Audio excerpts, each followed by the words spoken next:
Alam nyo ba, kaya ito yung vlog ko ngayon, sa tuwing nakakakita ko ng mga ganyan, lalo na kapag bata o lola at lolo, nalulungkot ako. Dahil nga siguro sa hirap ng buhay. Ako kasi katulad din nila. Kasi bata pa ako, kasama na ako ng aking ina paglalako ng isda. Kakalabas ko galing school. Sa tulingan. Tapos hanggang ngayon, nakasanayan ko na magtinda ng kung ano-ano. Alam niyo ba na isa ako sa gustong tulungan ng mga ganyang tao kung may sapat lang akong kakayanan.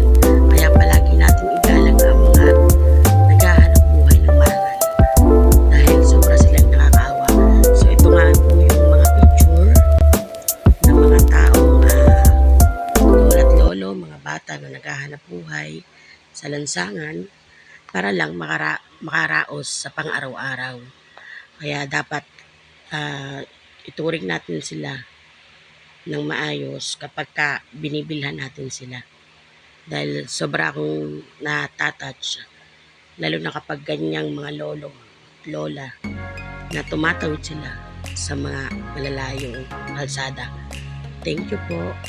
Please share, watch, and subscribe my vlog. Thank you.